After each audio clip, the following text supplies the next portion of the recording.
آپ کیا کہیں گے 2.5 سال سے زائد کا عرصہ ہونے والا ہے اور اس کے باوجود بھی اگر کام نہیں کروائے جا رہے, بلدیات ٹوٹا ہے, شہر حال و بحال ہے, کس طرح سے بہتری آئے گی؟ دیکھیں پنجاب حکومت کے پاس جو پیسے ہیں ان کی شدید کمی ہے, کیونکہ جو ٹیکسیشن ہے وہ بالکل بھی نہیں ہو رہی. 2-3 شعبے ہیں جن سے منافع مل رہا ہے, باقی تمام کے تمام جو منافع کی بجائے الٹا نقصان میں چل رہے ہیں. تو اب یہ ایک بڑا مسئلہ ہے یہاں پر کہ پہلے جو نون لیگ کی حکومت تھی, کام چل رہا تھا, بہتر تھا, انہیں کام چلانا بھی آ رہا تھا, ایڈمنسٹریشن بھی تھی ان کی. خیر یہ میاں شہباز شریف کی جو حکومت ہے وہ قائم ہی ایڈمنسٹریشن پر تھی. تو یہ ایک پورا ایک بڑی سائنس ہوتی ہے ایڈمنسٹریشن کرنا, کسی پر گورن کرنا کوئی اتنا آسان کام نہیں ہوتا, بیوروکریسی کو چلانا اس کے لیے بڑا تجربہ چاہیے. سب سے زیادہ عمران خان کو جو نقصان پہنچایا ہے وہ عثمان بزدار نے پہنچایا اپنی چیف منسٹری میں, کیونکہ ان سے کوئی بھی جو ضلع وہ گورن نہیں ہو رہا. لاہور کی اگر دیکھیں تو یہاں پر وہاں پر تو صفائی کے بڑے مسئلے بنے ہوئے ہیں نا, کہ جو ہی یہ نیا سال شروع ہوا تھا تو ٹھیکہ ختم ہو گیا تھا ترکی کمپنی کا, اس کے بعد صفائی کی صورتحال انتہائی بدترین بنی ہوئی ہے. فیصل آباد کی اگر بات کریں تو یہاں پر سیوریج کا مسئلہ بدترین دور سے گزر رہا ہے. یہاں پر ان کے پاس فنڈز نہیں ہے, 2-3 ماہ ان کی تنخواہیں لٹکی رہتی ہیں. 600-700 ملازم جو عارضی بنیادوں پر ڈیلی ویجز رکھا ہوتا تھا وہ نکال دیا گیا. تو یہ ایک دیکھیں کام تو وہی لوگ کریں گے. پہلے سے ملازمتوں کی جو شدید کمی ہے, کہا جاتا ہے کہ جو 1998 میں مردم شماری ہوئی تھی اس کے مطابق جو پولیس تھی, FWMC تھی یا دوسری تمام سیٹیں تھیں وہ ابھی تک نہیں بڑھا سکے. 20 سال سے زیادہ عرصہ گزر چکا ہے, 22 سال کا. 23 سال میں کتنے پرابلمز آتے ہیں. اس طرح سے جو سیوریج لائنیں ذوالفقار علی بھٹو نے علامہ اقبال کالونی یا وارثپورہ یا دوسرے علاقوں میں ڈلوائی تھیں, اس کے بعد وہ اپ ڈیٹ ہی نہیں ہوئی. اس بات کو 50 برس کا عرصہ گزر چکا. آبادی کتنی زیادہ بڑی ہے, یہ سب سے بڑا مسئلہ ہے. تو یہ تمام چیزیں ہیں کہ جن کی وجہ سے یہ مستقل بنیادوں پر حل ہونے والے مسئلے ہیں. عارضی طور پر حل کر دیا جاتا ہے کیونکہ واسا کے پاس پیسے نہیں ہیں, محکمہ زراعت کے پاس پیسے نہیں ہیں, FWMC کے پاس پیسے نہیں ہیں. یہ جتنی اتھارٹیز ہیں وہ پیسوں کے بغیر چل رہی ہیں. یہ اگر ان کے پاس صحیح میں پیسے نہیں ہیں تو یہ انفلیمیشن جو پاکستان میں ایک زیادہ سے زیادہ ہوتی جا رہی ہے, جو مہنگائی ہے وہ بڑھتی جا رہی ہے, تو وہ جو پیسہ ان کے پاس جا رہا ہے وہ کس طرف کو لگایا جا رہا ہے؟ IMF کی طرف سے یہ تو دے دیا جاتا ہے کہ جی اس چیز پہ اتنا ٹیکس لگا دیں, اس چیز کو اس کے ریٹس اتنے انکریز کر دیں, جس کی وجہ سے جنرل پبلک جو ہے وہ ان کی روزمرہ کی زندگی مشکل سے مشکل ہوتی جا رہی ہے. تو لیکن وہ پیسہ کب یہ پوائنٹ آئے گا کہ عوام کے اوپر لگایا جائے گا, عوام کے مسائل کو, جو کہ جیسے کہ آپ کہہ رہے ہیں کہ 20-22 سال سے جو مسئلے اٹکے ہوئے ہیں ان کے اوپر کب یہ پیسہ جانا شروع ہوگا؟ فاطمہ دیکھیں یہاں پر سب سے بڑا مسئلہ ہماری جو بلیک اکانومی ہے کہ ہماری جو معیشت ہے وہ رجسٹرڈ نہیں ہے. 350 ارب ڈالر کے قریب جو ہماری معیشت کا ٹوٹل حجم ہے, اور اس میں سے 5000 ارب کے قریب جو FBR وہ ٹیکس اکٹھا کرتی ہے, باقی تمام خسارے کا بجٹ بنتا ہے. بہت بڑے خسارے کا بجٹ ہوتا ہے. تو یہ اتنا بجٹ ڈیفیسٹ ہے کہ وہ ہمیں IMF سے لینا پڑتا ہے, ورلڈ بینک سے لینا پڑتا ہے, دوسرے ممالک سے قرضہ لینا پڑتا ہے. جو پیٹرولیم مصنوعات ہیں وہ ادار پہ چلتی ہیں.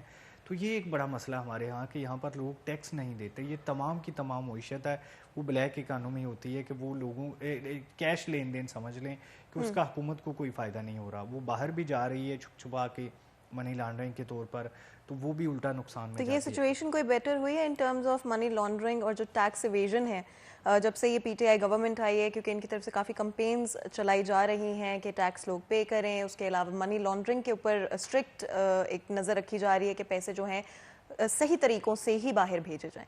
تو کیا کوئی بہتری نظر آتی ہوئی نظر آ رہی ہے یا پھر ہم اسی جگہ پر ہیں جہاں پہلے تھے؟ بہتری تو کافی ہوئی ہے. FATF کی بڑی سختی تھی, اس کی وجہ سے بھی جو بینکوں کو پابند کیا گیا ہے کہ وہ جو بے نامی اکاؤنٹس ہے وہ ختم کریں. سختی کی گئی ہے کہ صرف جو بندہ موجود ہے صرف اس کا اکاؤنٹ ہو. پھر جو باہر سے پیسے منگواتے ہیں ان کے لیے ڈیجیٹل اکاؤنٹ انٹروڈیوس کروائے گئے ہیں. تو لیکن اب مسئلہ یہ ہے کہ جو لوگ یہاں پہ موجود ہیں اور وہ ٹیکس نیٹ میں نہیں آنا چاہتے, جو ٹریڈرز ہیں ہمارا, IMF کی ڈیمانڈ ہوتی ہے کہ لوگوں کو ٹیکس نیٹ میں لائیں. یہ کیا کرتے ہیں کہ یہ جو کم از کم جو لوگوں کی انکم ہوتی ہے نا وہ نیچے لے آتے ہیں, 4 سے 6 لاکھ والا بھی ٹیکس نیٹ میں آئے. اب جو بندہ 30-40 ہزار سیلری لیتا ہے وہ بھی اس میں آ جاتا ہے. پھر وہ جتنے سیلریڈ پرسن ہیں وہ تمام کے تمام اس میں شامل کر لیتے ہیں. فیصل آباد میں تقریباً 2 لاکھ کے قریب لوگ فائلر ہیں, تو 1 لاکھ سیلری والا ہے, 1 لاکھ ٹریڈرز ہے. اب جو سیلری پرسن ہے اس کی آلریڈی کٹ چکی ہوتی ہے، جتنی بھی ہے تھوڑے سے پیسے بنتے ہیں اس بالکل کے، وہ حکومت کاٹ لیتی ہے. اصل جو ٹریڈرز ہے یا جو ہمارا انڈسٹریلسٹ ہے یا جو کوئی بھی کسی بھی قسم کا کاروبار کرتا ہے، اس کا ٹیکس نیٹ میں آنا ضروری ہے اور وہ اوائڈ کر رہا ہے. یہ ایک ہمارا مسئلہ ہے. تحصیل لیول پہ دیکھ لیں، یہاں پر فیصل آباد شہر کی بات کر لیں تو جتنے تحصیلوں میں کاروبار ہوتے ہیں، تحصیل لیول پہ تو خیر کوئی بھی رجسٹرڈ نہیں ہوتا.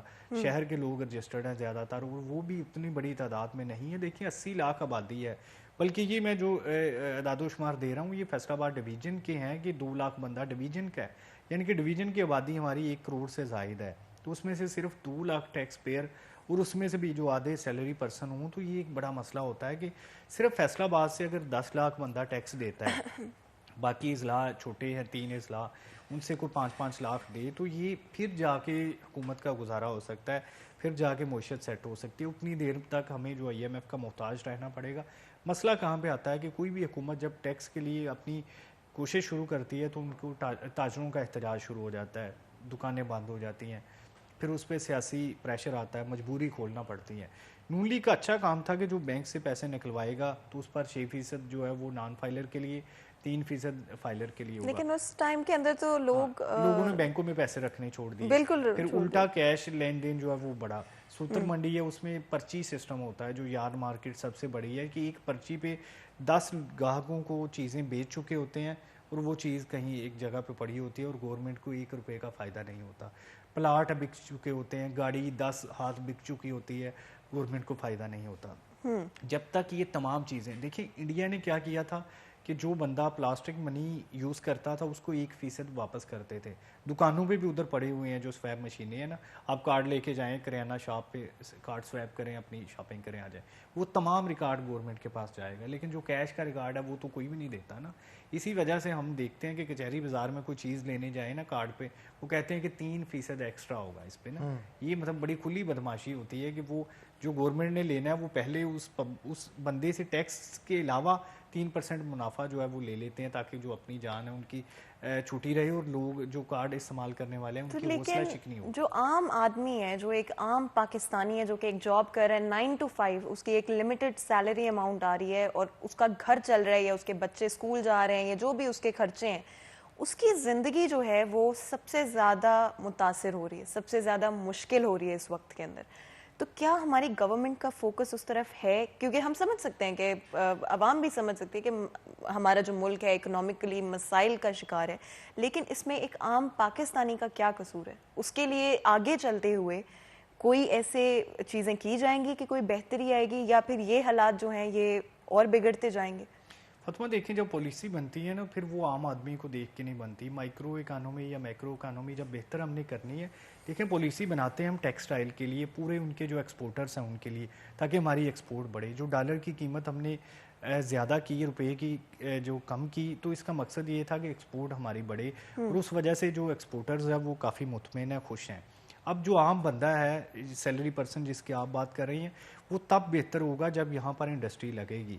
جب جو ٹیکسٹائل پاور لومز ہمارے بک رہی تھیں نواز شریف دور میں، جب وہ واپس لے کے لگائیں گے تو پھر اس سیلری پرسن کی جو ہے وہ بہتری آئے گی.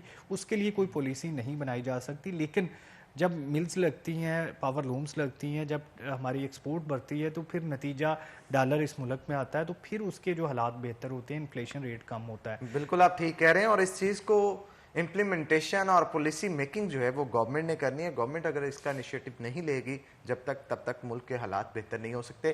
بہت شکریہ عبد الرحمان آج کے شو میں آنے کے لیے. اسی کے ساتھ ناظرین ایک بریک لیں گے، بریک کے بعد دوبارہ حاضر ہوتے ہیں. کہیں مت جائیے گا، ہمارے ساتھ رہیے گا.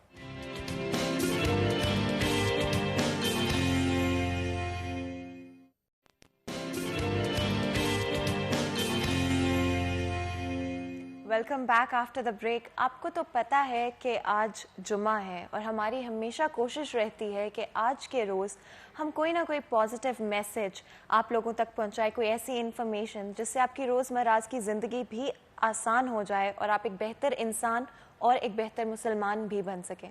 آج ہم بات کریں گے حقوق العباد کے حوالے سے. ایز اے مسلم ہمارا فرض بنتا ہے کہ ہم اپنے فرض ادا کریں دوسرے لوگوں کی طرف. چاہے وہ ہمارے خاندان والے ہوں، چاہے وہ ہماری فیملیز ہوں، ہمارے اسپاؤس ہوں، ہمارے بچے ہوں، یا پھر دوسرے مسلمان اور باقی لوگ اور ہماری سوسائٹی ہی کیوں نہ ہو. اسی لیے آج ہم نے ہمارے شو میں دعوت دی ہے علامہ طاہر الحسن کو، جو کہ ڈپٹی جنرل سیکرٹری بھی ہیں پاکستان علماء کونسل کے. ان سے ہم بات کریں گے آج بہت ساری چیزوں کے حوالے سے، اور بھی بہت ساری انفارمیشن لیں گے، لیکن موسٹلی میں سب سے پہلے تو ان سے حقوق العباد کے حوالے سے ہی بات کرنا چاہوں گی. السلام علیکم سر. السلام. تو سر دیکھیں، آج کی ہماری جو سوسائٹی ہے اس میں ہم بہت دور نکل آئے ہیں اپنے فرائض سے. جو ہمارے ارد گرد کے لوگ ہیں ان سے ہم لوگوں کو کیسے رہنا چاہیے، کیسے بیہیو کرنا چاہیے، چاہے وہ کائنڈنیس ہو، بہت ساری چیزیں جو ہیں آج کی جنریشن، آج کے بچوں میں نظر نہیں آتی ہیں، آج کے نوجوانوں میں نظر نہیں آتی ہیں. آپ کیا کہیں گے اس حوالے سے؟ جی بسم اللہ الرحمن الرحیم. لقد کان لکم فی رسول اللہ اسوۃ حسنہ. بات یہ ہے کہ جب سے ہم نے سیرت مصطفیٰ صلی اللہ علیہ وسلم کے اسوہ حسنہ کو اپنانا چھوڑ دیا ہے، اس وقت ہم ان مسائل کا شکار ہیں. بات یہ ہے حقوق العباد کے حوالے سے، قیامت کے دن اللہ رب العزت فرمائیں گے کہ اے میرے بندے، میں بھوکا تھا، تو نے مجھے کھانا کیوں نہیں کھلایا؟ وہ بڑا پریشان ہو کر کہے گا یا اللہ تو بے نیاز ہے ان چیزوں سے، تو میں آپ کو کیسے کھانا کھلاتا؟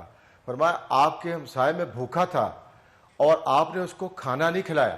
اگر آپ جا کر اس کو کھانا کھلا دیتے تو اس کے پاس مجھے پاتے. اسی طرح فرمایا کہ میں پیاسا تھا، تو نے مجھے پانی نہیں پلایا. وہ پھر حیران ہو کے کہے گا یا اللہ آپ تو پانی پی سکتے نہیں. فرمایا فلاں شخص پیاسا تھا، تو نے میرے اس بندے کو جا کر پانی نہیں پلایا. اگر تو جا کر پانی پلا دیتا تو سمجھ تو اس کے پاس مجھے پاتا. تو اسی طرح لباس کے متعلق ہے کہ مجھے لباس نہیں پہنایا. تو اس لیے حقوق العباد کے متعلق ہمسایوں کے اتنے حقوق ہیں کہ حدیث میں آتا ہے کہ 40 گز دائیں طرف، 40 گز بائیں طرف، اور سامنے اور پیچھے، یہ ہم تمہارے ہمسائے ہیں. اتنے ہمسایوں کے حقوق ہے کہ اگر ہم لوگوں کو علم ہو جائے تو سرکار دو عالم صلی اللہ علیہ وسلم نے فرمایا کہ ایک دن جبرائیل علیہ السلام میرے پاس آئے، انہوں نے ہمسایوں کے حقوق اتنے بتائے کہ میں خود پریشان ہو گیا کہ کہیں ایسا نہ ہو کہ جبریل یہ نہ کہہ دے کہ ہمسائے کا جائیداد کے اندر بھی حق ہے. یعنی اتنا ہمسایوں کے حقوق ہیں، لیکن ہم چھوٹی چھوٹی باتوں پہ لڑائی لڑ رہے ہیں، چھوٹی چھوٹی باتوں پہ فساد کر رہے ہیں، اور بچوں پہ ہم ہمسایوں کے حقوق بھول جاتے ہیں. حالانکہ ہمسایوں کے اتنے حقوق ہیں کہ سرکار دو عالم صلی اللہ علیہ وسلم نے اس کے بارے میں جائیداد کے اندر حق کا مسئلہ بیان کیا ہے. یعنی اس سے بڑھ کر اور کیا ہو سکتا ہے. تو دوسری جگہ حدیث میں آتا ہے کہ حضور صلی اللہ علیہ وسلم نے فرمایا کہ تم اپنے اخلاق کے ساتھ، حقوق العباد کے ساتھ، لوگوں کے ساتھ، رشتہ داروں کے ساتھ اپنے تعلق کو جوڑو، چاہے وہ دوسرا آپ کے ساتھ قطع تعلقی بھی کر رہا ہو، تب بھی تمہیں حکم ہے کہ اس کے ساتھ جا کر تعلق بناؤ اور اس کے حقوق ادا کرو. بالکل. اور کتنا ضروری ہے آج کے زمانے میں جہاں پہ ہم اتنی لڑائیاں دیکھتے ہیں، اتنے مسائل دیکھتے ہیں دنیا میں، روزمرہ کی زندگی میں اتنے گم ہو جاتے ہیں ہم کہ ہم بھول ہی جاتے ہیں کہ ہمارے اپنوں کے ساتھ جو ہمارے فرائض ہیں، چاہے وہ ہمارے والدین ہوں، چاہے وہ ہمارے بچے ہوں. بچوں کے حوالے سے اگر بات کریں تو کس طرح سے بچوں کو جو ہے اگر کم عمری میں یہ چیزیں سمجھائی جائیں یا کائنڈنیس سمجھائی جائیں، کیونکہ بچے بہت دیکھ کر چیزیں پکڑ لیتے ہیں، وہ دیکھ جو چیزیں رہے ہوتے ہیں وہ وہی چیزیں آگے جا کے رپیٹ کرتے ہیں. تو کس طرح سے ہم چیزوں میں بہتری لا سکتے ہیں، بچوں کو سکھا سکتے ہیں کہ وہ آگے چلتے ہوئے بہتر مسلمان بنے، بہتر انسان بنے، اور حقوق العباد جو ان کے حقوق ہیں، دوسروں کی طرف جو ان کے فرائض ہیں، وہ کس طرح سے وہ پورے کریں؟ جی دیکھیے، اس میں یہ ہے کہ آج بھی اسلام اس بات کا درس دیتا ہے. ہمارے والدین کو چاہیے کہ شروع کے بچپن کے اندر ہی اس کو ایک اسلامی تعلیمات کے اندر ایک قرآن پاک ہے جو سب سے زیادہ عظیم دنیا کی کتاب ہے.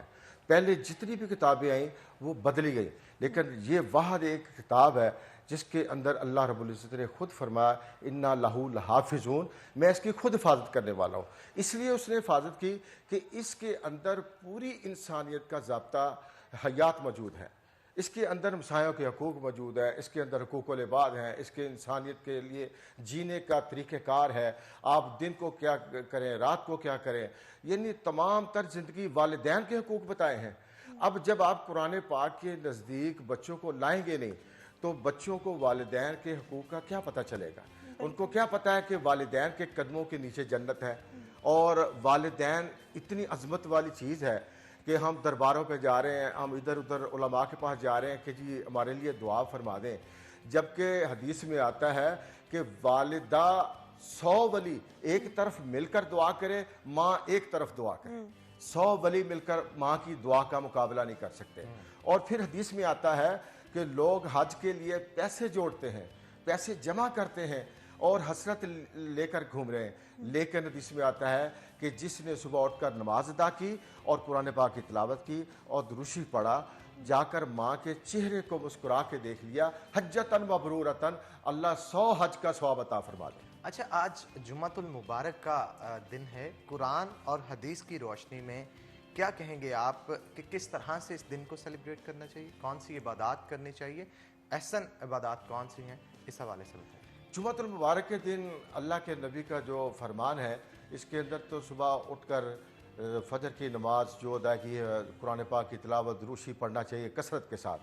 اس کے بعد جب جمعہ کی تیاری کے لیے آپ تشریف لائیں تو غسل کرنا چاہیے، مسواک کرنی چاہیے، اور اس کے لیے کوئی خوشبو وغیرہ سنت ہے اس کو اگر آپ کے پاس میسر ہے وہ لگائیں۔ اور اس کے بعد سب سے زیادہ جو عمل ہے سرکار دو عالم صلی اللہ علیہ وسلم کا بھی رہا ہے، صحابہ کرام کا بھی، اولیاء کرام کا بھی، کہ اس دن خاص طور پر سورہ کہف پڑھنی چاہیے۔ اس سے رزق میں برکت آتی ہے، عمر میں بھی برکت آتی ہے، اور آپ کے مسائل کا حل بھی سورہ کہف کے اندر موجود ہے۔ اس کی بھی تلاوت کرنی چاہیے ہر جمعۃ المبارک کو۔ اور اس کے بعد آپ مسجد میں جائیں، وہاں نوافل پڑھیں، قرآن پاک کی تلاوت کریں۔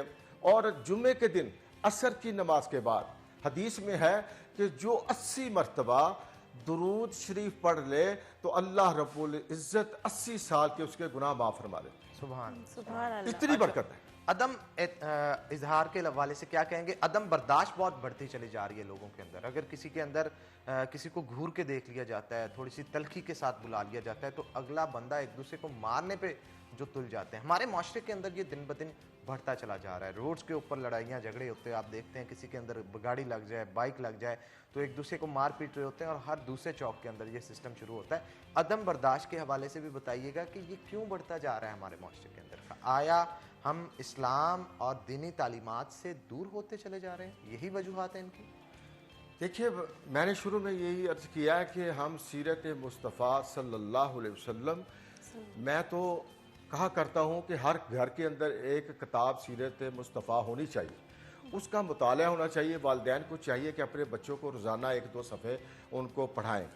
دیکھیں، یہ جو عدم برداشت ہے، اس کا یہی وجہ ہے کہ ہم قرآن و حدیث سے دور ہیں۔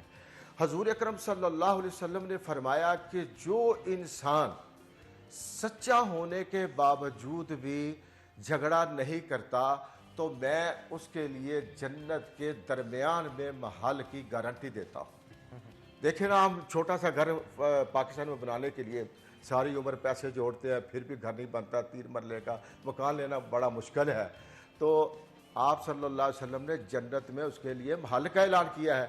جو سچا ہونے کے باوجود بھی لڑائی سے دور رہتا ہے، اخلاق کا مظاہرہ کرتا ہے اور برداشت کا مظاہرہ کرتا ہے، رواداری اور محبت کا مظاہرہ کرتا ہے۔ آج اپنے برداشت یہی ہے کہ ہم دین سے دور ہیں، مساجد سے دور ہیں، علماء سے دور ہیں۔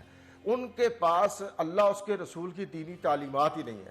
جب یہ دینی تعلیمات عام ہو جائے گی، ان کے پاس اللہ اس کے رسول کی بات پہنچ جائے گی، تو میں نہیں سمجھتا کہ کوئی عاشق رسول ہو اور حضور صلی اللہ علیہ وسلم کی سنت کی اس کو سمجھ آ جائے، اس کو طریقے کی سمجھ آ جائے، اس کو بولنے کی سمجھ آ جائے کہ میرے پیارے نبی صلی اللہ علیہ وسلم کی زندگی کس طرح گزری ہے، تو میں سمجھتا ہوں جب وہ پڑھ لے گا تو اس کے لیے اپنانا بھی آسان ہو جائے گا۔ لیکن یہ چیزیں جو ہیں ہماری سوسائٹی کے اندر ایون تو بچوں کو سکھایا جاتا ہے، لیکن بہت سارے کیسز میں پھر بھی آگے چل کر وہ دنیا میں اتنے گم ہو جاتے ہیں کہ وہ بھول جاتے ہیں کہ ان کو کیا سکھایا گیا تھا بچپن میں۔ تو کس طرح سے اگزامپل سیٹ کی جا سکتی ہے بچوں کے لیے کہ وہ آگے چلتے ہوئے بھی وہ اسی راستے پر رہیں، یا اسکولوں میں اگر اس طرح کے کورسز جو ہیں وہ پڑھائے جائیں تاکہ وہ جب ٹین ایج میں ہوتے ہیں تب بھی ان کو یہ چیزیں پڑھائی جائیں، تاکہ وہ بچپن میں تو بہت اچھے ہوتے ہیں لیکن جیسے جیسے وہ ٹین ایج میں پہنچتے ہیں، جیسے جیسے وہ نوجوان ہوتے ہیں، تو وہ سارا کچھ جو ہے وہ پیچھے چھوڑ آتے ہیں. تو ایسا کیا پاسبل ہے کہ ہمارے اسکولوں کے اندر یہ کورسز شروع کی جائیں، پڑھائے جائیں، اسپیشلی یہ جو ان کا بیہیویئر ہے لوگوں کی طرف، اپنی سوسائٹی کی طرف، اپنے غصے کو کنٹرول کرنا، پیشنس جو ہے، کیا اس سے بہتری لائی جا سکتی ہے؟ جی بالکل بہتری لائی جا سکتی ہے. اس میں نے پہلے کہا کہ اس کے اندر گھر کے اندر والدین کو ماحول بنانا چاہیے. صبح اٹھیں، وہ بچوں کو نماز کا درس دیں، اس کے بعد ان کو ایک آدھی حدیث پڑھائیں، روزانہ سبق یاد کرواتے رہیں کہ آج آپ کا یہ معمول ہے. اور بچوں کو میں چاہتا ہوں والدین کو چاہیے کہ اپنے بچوں کو یہ کہیں کہ بیٹا آج نیت کر لو کہ جو بھی تم نے کام آج کرنا ہے وہ اللہ کی رضا کے لیے کرنا ہے. تو جب اللہ کی رضا آپ کے سامنے آ جائے گی تو میں سمجھتا ہوں کہ ہمیں مسائل بھی یاد رہیں گے، ہمیں برداشت کا مادہ بھی ہمارے اندر رہے گا. اس کی بنیادی وجہ یہی ہے کہ ہم سبق بھول گئے ہیں، اور جن بچوں کو سبق بھول گیا ہے وہ والدین کی ذمہ داری ہے، استادوں کی ذمہ داری ہے، علماء کی ذمہ داری ہے. اور میں سمجھتا ہوں 8 دن کے بعد کہ جمعۃ المبارک کا بابرکت دن آتا ہے، تمام مساجد کے اندر علماء بیٹھتے ہیں بیان کرنے کے لیے. والدین کو چاہیے کہ اپنے بچوں کو پہلے بھیجیں تاکہ وہ علماء کی گفتگو کو سنیں جو رواداری اور محبت پر بیان کرتے ہیں. میں ان علماء کی بات کر رہا ہوں جو فرقہ واریت کی بات کرتے ہیں، میں ان کی بات نہیں کر رہا. جو اصلاح کی بات کر رہے ہیں، محبت کی بات کر رہے ہیں، جو نوجوانوں کو اہدنا الصراط المستقیم کے راستے پر چلانا چاہتے ہیں، ان علماء کے پاس بھیجیے. تو انشاءاللہ تعالیٰ مجھے امید ہے کہ معاشرے کے اندر ایک ترقی بھی آئے گی، ایک معاشرہ اچھی طرف چل پڑے گا. اس کے ساتھ آپ یہ اس حوالے سے بھی بتائیے گا کہ ہمارے بچوں کو جو تعلیم اسکولوں کے اندر دی جاتی ہے اس کے اندر بھی کوئی نہ کوئی نصب چھوٹا سا لازمی طور پہ رکھنا چاہیے جس میں اسلامی تعلیمات کے حوالے سے، اسلامیات تو پڑھائی جاتی ہے لیکن اس کی امپلیمنٹیشن کے حوالے سے بچوں کو تربیت اس طرح سے نہیں دی جاتی جس طرح سے مدارس کے اندر یا دیگر جگہوں پہ دی جاتی ہے. اس کے حوالے سے بھی تو ٹیچرز کی ٹریننگ ہونی چاہیے. کیا کہیں گے آپ؟ میں سمجھتا ہوں کہ اس میں وہاں کے جو اسلامیات پڑھائی جاتی ہے اس میں میرا خیال عربی ٹیچر رکھے ہوئے ہیں انہوں نے، لیکن اس میں بنیادی وجہ اب اس دور میں یہ آ گئی ہے کہ استاد بچوں کو پڑھانا نہیں چاہتے. وہ اس لیے نہیں کہ باہر نمبر لکھا ہوا ہے کہ جو بھی بچہ چاہے شکایت لگا دے حکومت کو. اب یہ دور آ گیا ہے کہ بچے جو استاد ہے وہ بچے کو کچھ نہیں کہتا اور جو بچہ ہے وہ استاد کو دھمکی لگا رہا ہے. لیکن یہاں پہ جب اسکول کی شروعات ترانے کے ساتھ کی جاتی ہے، کیا دوپہر کے وقت نماز کے لیے سب کو نہیں ایک جگہ پہ اکٹھا کیا جمع ہو سکتے ہیں، سبھی کر سکتے ہیں، لیکن اس میں نے یہی کہا کہ جس طرح والدین اپنے بچوں کے ساتھ تھوڑی سی سختی کرتے ہیں، اسکولوں کے اندر بھی ایسا ماحول ہونا چاہیے.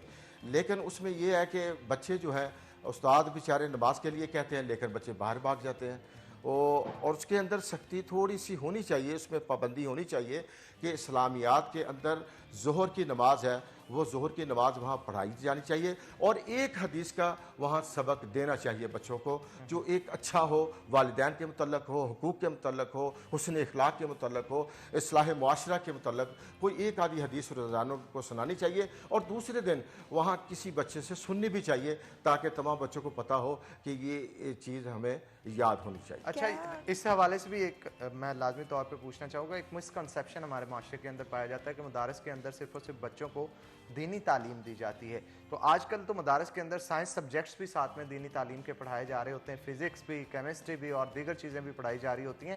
یہ بتائیے گا کہ بچے جو وہاں پہ پڑھ رہے ہیں کیا یہاں کے عام اسکول جو اچھے لیول کے اسکولز ہیں، پرائیویٹ اسکولز، ان کے بچوں کا مقابلہ کر سکتے ہیں؟ جی الحمدللہ اب تو ہمارا نظام بہت اچھا مدارس کا ہو چکا ہے کہ ہمارے مدارس کے اندر اب بچوں کو قرآن پاک حفظ کرنے کے بعد اس کو میٹرک کروائی جاتی ہے. جب تک وہ میٹرک نہیں کرتا مدرسے میں وہ داخل نہیں ہو سکتا.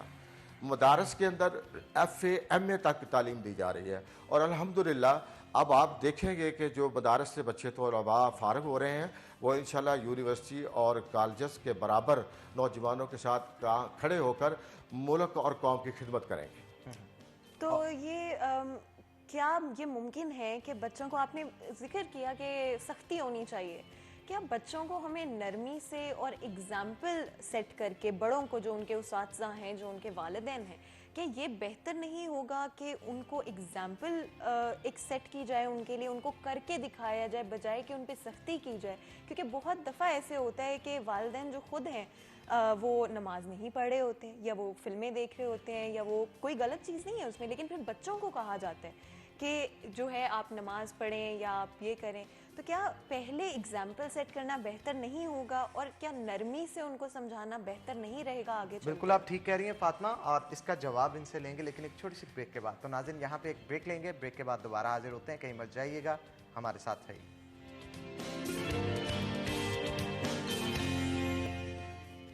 ویلکم بیک ناظرین، بریک کے بعد خوش آمدید. ناظرین نبی کریم صلی اللہ علیہ وآلہ وسلم کی زندگی، ان کی حیات مبارکہ عام ایمان والوں کے لیے اور ہر شہری کے لیے، ہر مسلمان کے لیے ایک بہترین نمونہ ہے. ان کی زندگی کو دیکھ کے، ان کی سیرت کو دیکھ کے بہت کچھ سیکھنے کو ملتا ہے. آپ نے اپنی ساری زندگی ایمانداری کے ساتھ گزاری، چاہے وہ کاروبار ہو یا پھر عام لوگوں کے ساتھ انٹریکشن کے دوران سچ کو بولنا ہو. کبھی بھی نبی کریم صلی اللہ علیہ وسلم نے اپنی زندگی کے اندر جھوٹ نہیں بولا، کاروبار کے اندر ہیر پھیر نہیں کی، صداقت اور امانت کے ساتھ ہمیشہ زندگی گزاری. اور یہی وجہ تھی کہ جب ان پہ وحی نازل ہوئی اور وہ لوگوں کے درمیان اللہ تعالیٰ کی حقیقت کو بتانے کے لیے موجود تھے، تو ان سے پوچھا گیا کہ کیا میں نے کبھی امانت میں خیانت کی؟ تو تمام لوگوں نے کہا نہیں. تو اس کے علاوہ جب پوچھا گیا کہ کیا اگر میں کہوں کہ اس پہاڑ کے پیچھے ایک لشکر موجود ہے جو کہ آپ پہ حملہ آور ہونے والا ہے، تو سب نے کہا جی ہم آپ کی بات مانیں گے. یعنی کسی بھی بات کو، ان کی بات کو جھٹلایا نہیں گیا.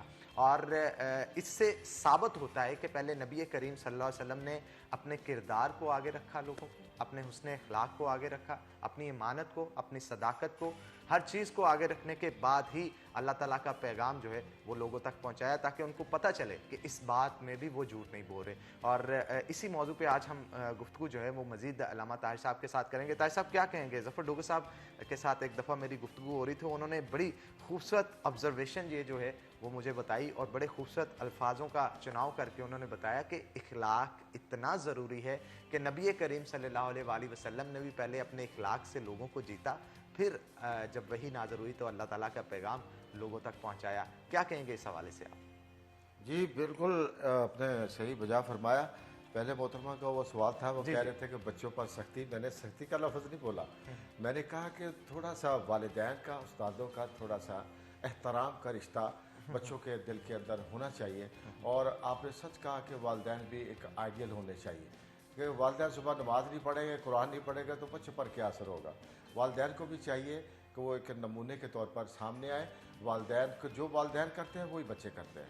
دوسرا آپ نے سوال کیا سرکار دو عالم صلی اللہ علیہ وسلم کی زندگی، لقد کان لکم فی رسول اللہ اسوۃ حسنہ، ان کی زندگی ہمارے لیے ایک نمونہ ہے. تو دیکھیں نبوت ملنے سے پہلے جو بھی آپ کا کردار تھا وہ ایک صادق کے طور پر تھا، ایک امین کے طور پر تھا، کہ لوگ آپ کے پاس امانتیں رکھتے تھے اور اتنا یقین تھا کہ جو آپ کو نہیں بھی مانتے تھے وہ بھی آپ کے پاس سونا چاندی رکھتے تھے، کیونکہ آپ امین ہیں اور صادق. آپ نے کبھی زندگی میں جھوٹ نہیں بولا. تو آج ہم ان کی امت ہیں، ہم نے جھوٹ کو یو ٹرن کا نام دے دیا. تو یہ فخر محسوس کرتے ہیں جھوٹ کو یو ٹرن کہنا.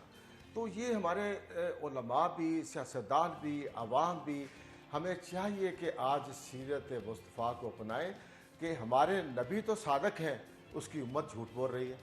تو جھوٹ بولنا اتنا سخت ہے کہ سرکار دو عالم صلی اللہ علیہ وسلم نے فرمایا جو جھوٹا انسان ہے اس کے لیے جنت نہیں ہے. تو یہ حضور اکرم صلی اللہ علیہ وسلم کا اخلاق اتنا ہے کہ ایک دفعہ آپ صلی اللہ علیہ وسلم کے پاس مہمان آیا، غیر مسلم تھا، وہ مسجد میں ٹھہرا، آپ نے مہمان نوازی کی، لیکن جاتے ہوئے وہ مسجد کے اندر چونکہ اس کو پتہ نہیں تھا کہ یہ مسلمانوں کی عبادت کی جگہ ہے، وہیں پہ پیشاب کر گیا تو چادر پہ، بسترے پہ. تو آپ صلی اللہ علیہ وسلم نے اس کی چادر کو دھو رہے ہیں، صاف کر رہے ہیں. آپ نے اس کو برا بھلا نہیں کہا ہے. تو وہ ڈر کے مارے چلا گیا کہ شاید پتہ نہیں مجھے اب کیا کہیں گے. لیکن جب اس کو پتہ چلا کہ حضور اکرم صلی اللہ علیہ وسلم نے اتنا اخلاق کا مظاہرہ کیا ہے، اس نے واپس جا کر اپنی بستی کو بتایا کہ وہ تو نبی آخر الزمان صلی اللہ علیہ وسلم نے اتنا پیار کیا کہ میں نے وہ گندگی پھیلا دی، لیکن صحابہ کو آپ نے روک دیا اور انہوں نے میرے ساتھ بڑا حسن اخلاق کا مظاہرہ کیا ہے. تو اس کردار کی وجہ سے وہ ساری بستی میرے مصطفیٰ صلی اللہ علیہ وسلم پر ایمان لے آئی. بالکل. اور یہ کتنی خوبصورت اگزامپل آپ نے دی ہے جو ہمارے آڈینس دیکھ رہی ہے ان کے لیے بھی، کہ ہمارے سامنے تو ایک ایسی اگزامپل حضور پاک صلی اللہ علیہ وسلم نے سیٹ کی ہے کہ جو صرف کائنڈنس، پیار، محبت، عزت اور ٹالرنس پر بیس ہوتی ہے. لیکن آج اگر ہم دیکھیں ہماری سوسائٹی کو، مسلمانوں کو، تو ہم آپس میں ہی لڑی جا رہے ہیں، چاہے وہ کاسٹ کے اوپر ہو، پھر چاہے وہ ڈفرینٹ سیکٹس کے اوپر ہو. اور لیکن یہ چیزیں ہم نے نہ تو ہمارے حضور پاک صلی اللہ علیہ وسلم نے یہ چیزیں کی تھیں، نہ تو اسلام میں، نہ تو قرآن میں یہ چیزیں کہی جاتی. تو آج کی جو ہماری جنریشن ہے، آج کے جو ہمارے لوگ ہیں، وہ کیوں بٹ گئے ہیں، وہ کیوں آپس میں ہی مسلمان لڑی جا رہے ہیں، بجائے کہ ہم دوسرے لوگوں کے لیے اگزامپل سیٹ کریں، دوسرے مذاہب کے لیے، دوسرے ممالک کے لیے، کہ وہ ہمیں دیکھ کر کہہ سکیں کہ ہم سچ میں مسلمان ہیں، بجائے کہ ہم تو اس کا اپوزٹ اگزامپل سیٹ کریں. دیکھیں جی، اس میں یہ ہے کہ انما المؤمنون اخوہ، مومن تو بھائی بھائی ہیں آپس کے اندر. ہماری بدقسمتی، میں نے پہلے بھی یہی کہا کہ ہم قرآن حدیث سے دور ہیں. صحابہ کرام کی جو آپ زندگی کو پڑھ لیں، ان کے درمیان اتنا پیار محبت تھا کہ اشداء علی الکفار رحماء بینہم، یعنی کافروں کے لیے وہ سخت تھے، غیروں کے لیے سخت تھے، لیکن رحماء بینہم، آپس میں ان کا اتنا پیار تھا، اتنی محبت تھی کہ جب ہجرت کر کے صحابہ کرام مدینہ منورہ میں تشریف لائے تو کئی صحابہ کرام نے اپنی جائیداد میں سے دوسرے بھائی کو حصہ دے دیا. بالکل. آج کون دیتا ہے؟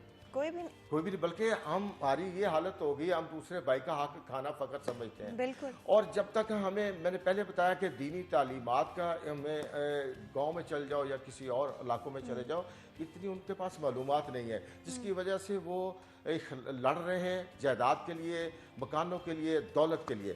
لیکن اس کے اندر میں یہ بات کہوں گا، پوری جو امت مسلمہ جو ان کے پر یہ ذمہ داری ہے، سرکار دو عالم صلی اللہ علیہ وسلم فرمایا کہ صحابہ سے پوچھا کہ میں بتاؤ تم مفلس کس کو سمجھتے ہو، کس کو غریب آدمی سمجھتے ہو؟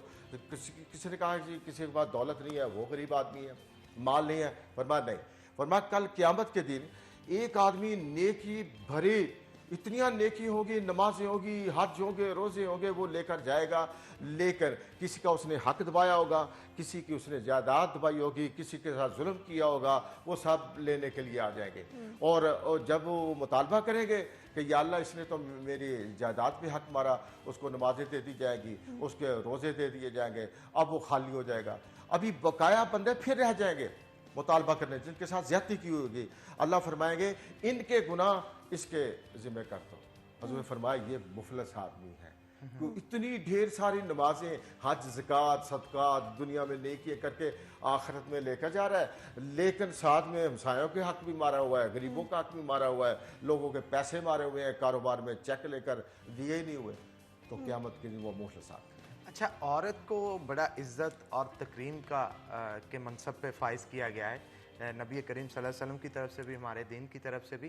اس حوالے سے میں مزید گفتگو کرنا چاہ رہا تھا، لیکن کیونکہ وقت کی کمی ہے اس وجہ سے انشاءاللہ نیکسٹ کوئی سیگمنٹ ہم رکھیں گے، اس کے اندر لازمی طور پہ ڈسکشن کریں گے. تو بہت شکریہ علامہ صاحب آج کے شو میں آپ کا آنے کے لیے. اسی کے ساتھ ناظرین ایک بریک لیں گے، بریک کے بعد دوبارہ حاضر ہوتے ہیں. کہیں مت جائیے گا، ہمارے ساتھ رہیے گا.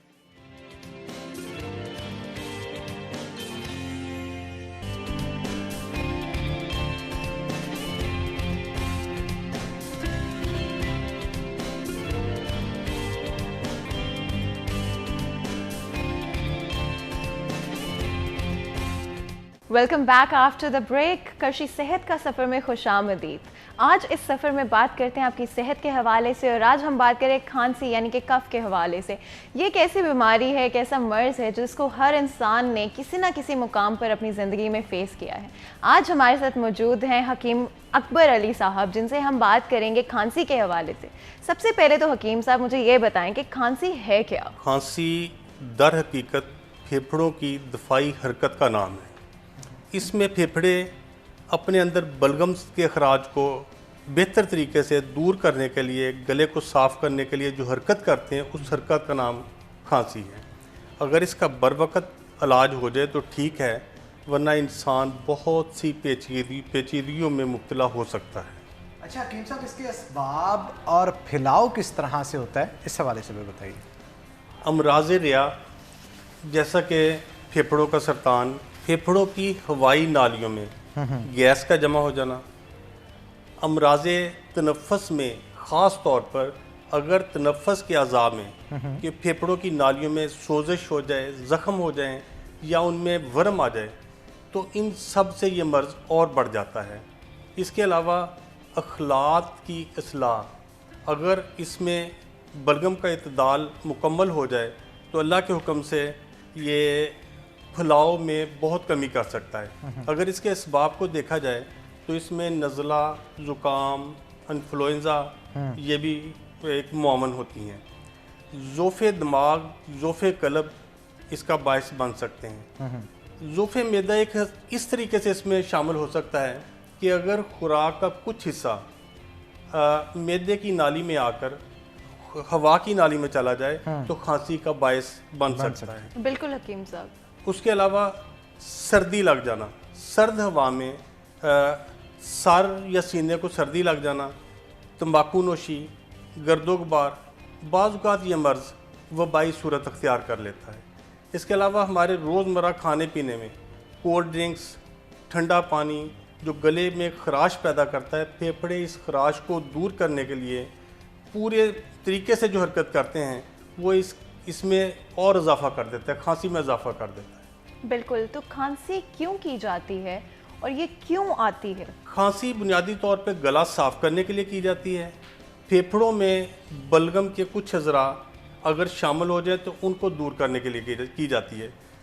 پھیپھڑوں میں موجود بلغم خود بخود دور نہیں ہوتی، کھانسی ایسی چیز ہے جو اس سے پھیپھڑے صاف ہو جاتے ہیں اور بلغم دور ہو جاتی ہے۔ حکیم صاحب، اس کے علامات کیا ہیں کھانسی کی؟ اکثر اوقات کھانسی صبح کے وقت زیادہ ہوتی ہے، رات کے وقت زیادہ ہوتی ہے، اور بعض اوقات اس میں پتلی بلغم خارج ہوتی ہے، بعض اوقات اس میں کھانسی میں بالکل بلغم خارج نہیں ہوتی۔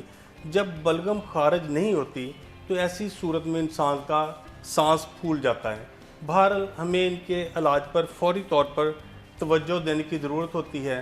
بصورت دیگر کھانسی کا علاج نہ ہونے کی صورت میں پھیپھڑوں میں زخم بھی ہو سکتے ہیں۔ تو حکیم صاحب، کھانسی کی مختلف اقسام کیا ہیں؟ کھانسی کی بہت سی اقسام ہیں، لیکن بنیادی طور پہ 3 قسمیں ہیں: بلغمی کھانسی، خشک کھانسی اور کالی کھانسی۔ اور یہ بلغمی کھانسی کون سی ہے؟ بلغمی کھانسی میں پھیپھڑوں کی بریک نالیوں میں بلغم جمع ہو جاتی ہے، بلغم رک جاتی ہے، یا وہ کھانسی جس میں زوردار کھانسی کے بعد پتلی یا گاڑی جب بلغم آتی ہے تو اس کو ہم بلغمی کھانسی کہتے ہیں۔ بالکل حکیم صاحب، تو بلغمی کھانسی کے مختلف اسباب کیا ہوں گے، یعنی کہ وجوہات کیا ہوں گی؟ بلغمی کھانسی کے اسباب میں بلغم کی زیادتی ہو جاتی ہے، نزلہ زکام، شدید سردی، مرغن اغذیہ، تلی ہوئی چیزیں اور ایسی چیزوں کا کثرت سے استعمال جو ٹھنڈی ہوں، ٹھنڈی چیزوں سے بھی کھانسی ہو جاتی ہے۔ اور علامات کیا ہوں گی اس کی؟ کھانسی والے مریض کو سینے میں جلن ہوتی ہے، جکڑن ہوتی ہے، کھچاؤ ہوتی ہے، سانس دقت سے لیتا ہے۔ اس کے علاوہ اگر وہ بلغم خارج کرنے کی کوشش کرتا ہے تو اسے بہت مشکل پیش آتی ہے۔ بلغم سینے میں جمع رہتا ہے، بعض اوقات سیٹی جیسی آواز آتی ہے اور کھڑکھڑاہٹ محسوس ہوتی ہے۔ بالکل، تو بلغمی کھانسی کے لیے کرشی کی کون سی ادویات استعمال کی جا سکتی ہیں؟ کرشی نے اس کے لیے بہت سی ادویات بنائی ہیں، لیکن خاص طور پہ لال شربت، توت سیاہ، سرفی کول، کوریز کول اور شربت صدر انتہائی مفید ادویات ہیں۔ حکیم صاحب، لال شربت کا آپ نے بتایا، لال شربت کے استعمال اور فوائد کے حوالے سے بتائیے گا۔ کرشی کے شعبہ تحقیق نے لال شربت کے لیے جو اجزاء تجویز کیے ہیں وہ انتہائی تحقیق کے بعد مؤثر ترین اجزاء ہیں، جن میں بہترین قسم کا نسخہ ترتیب دیا گیا ہے، اور یہ بہت اچھا شربت ہے جو کھانسی کو رفع کرنے کے لیے۔ اب اگر دیکھا جائے کہ اس کے مجموعی طور پہ افعال اور خواص کیا ہیں، تو یہ سانس کی نالیوں کو کھولتا ہے، جس سے سانس کی نالیوں سے بلغم کا اخراج آسان ہو جاتا ہے۔ یہ بہت سی دیگر طریقوں کی کھانسی کے علاوہ خصوصی کھانسی کی ایک قسم جسے حساسیت کہتے ہیں، جو الرجی کے زمرے میں آتی ہے، جس کے لیے بہت کم میڈیسن ہے، لال شربت اس کے لیے بھی بہت مفید ہے۔ لال شربت پھیپھڑوں میں خون کے اجتماع کو دور کرتا ہے، جو کہ کھانسی کا ایک وجہ بنتی ہے۔